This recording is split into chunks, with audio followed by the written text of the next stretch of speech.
Bismillah, Assalamualaikum warahmatullahi wabarakatuh. Perkenalkan, nama saya Nuralia, NIM 181421345, semester 5. Baik, di sini saya akan menjelaskan beberapa materi reproduksi dan perkembangan hewan. Langsung saja, yang pertama kita membahas tentang perkembangan embrio pada hewan. Embrionik merupakan pertumbuhan dan perkembangan yang dimulai dari zigot hingga terbentuknya embrio sebelum lahir dan menetas. Macam-macam pembelahan binar: 1. Binar transversal, 2. Binar sederhana, 3. Binar longitudinal, 4. Binar oblek, yang kelima strobilasi. Selanjutnya, singami. Singami adalah peleburan dua gamet yang dapat berupa nukleus atau sel-sel yang bernukleus untuk membentuk sel tunggal atau peleburan nukleus.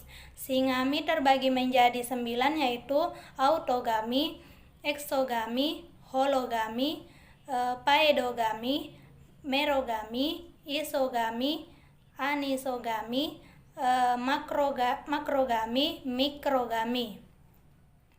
Embrio merupakan organisme atau sel yang hidup pada masa awal pertumbuhan. Embrio terjadi pada manusia, hewan, dan tumbuhan. Embrio diawali dengan fertilisasi. Adapun tahap-tahap perkembangan embrio: 1. Fase morula, grastula, dan blastula. Materi kedua membahas tentang gametogenesis. Gametogenesis adalah proses pembentukan gamet jantan atau betina. Gametogenesis melibatkan proses pembelahan sel-sel gamet melalui mitosis dan meiosis. Pada spermatogenesis merupakan proses diferensiasi dan spermatogenium menjadi spermatozoa.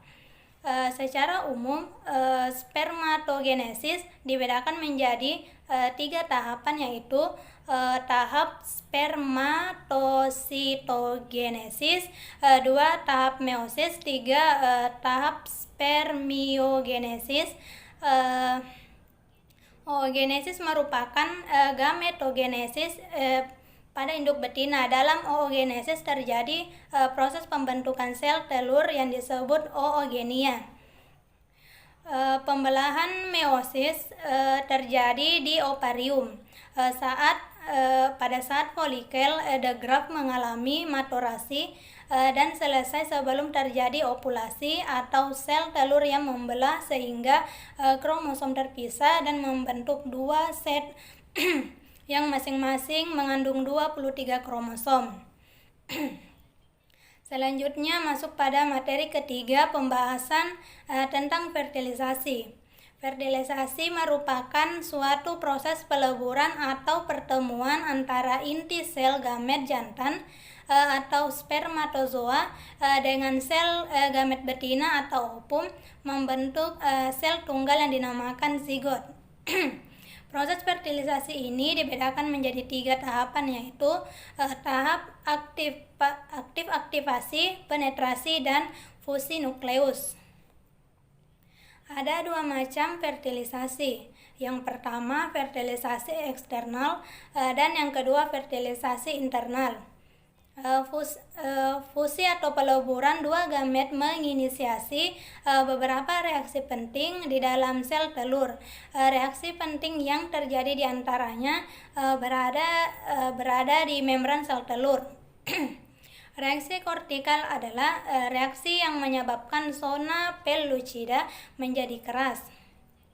Pencegahan polispermi: setelah satu spermatozoa berhasil memverifikasi sel telur, maka segera terjadi blokade atau reaksi korteks granula untuk membran fertilisasi untuk mencegah terjadinya polispermi. Selanjutnya, materi keempat membahas tentang implantansi dan plasenta.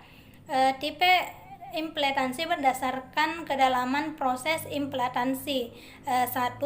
Superficial, 2. Eksentrik, 3. Interstitial. Kemudian plasenta. Plasenta merupakan struktur khas pada mamalia yang berkembang embrionya yang terjadi di dalam uterus atau intrauterin. Fungsi plasenta.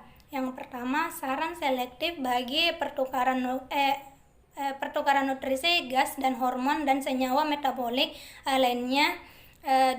Organ endokrin penghasil hormon yang penting selama kebuntingan. 3. Pencegahan barier bagi percampuran langsung antara darah fetus dan darah induk. 4. Imunologi, yaitu untuk penyaluran komponen antibodi ke embrio yang berkembang. 5. Farmakologi. Yang kelima, farmakologi. Hormon-hormon yang disekresikan plasenta sebagai kelenjar endokrin. 1. Korionik, gonadotropin. 2. Progesteron. 3. Estrogen. 4. Korionik, somatotropin. Pembentukan plasenta meliputi pertambahan pili korion, ruang antar pili, dan desidua basali. Adapun jenis-jenis plasenta: 1. Plasenta difusi. 2. Plasenta cotyledonaria. 4. Plasenta zonaria. 4. Tipe kosti. Dan materi yang terakhir membahas tentang klepek.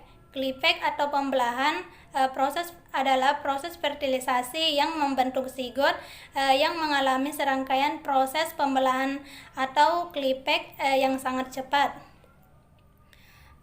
Pada umumnya perkembangan pada vertebrata melalui beberapa tingkatan, yaitu persiapan, pembuahan, pembelahan zigot, pembentukan lapisan sel, organogenesis, pertumbuhan, dan diferensiasi.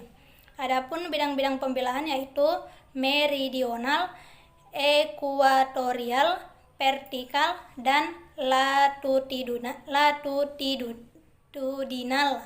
Mungkin itu saja yang dapat saya jelaskan. Kurang lebihnya mohon dimaafkan. Assalamualaikum warahmatullahi wabarakatuh.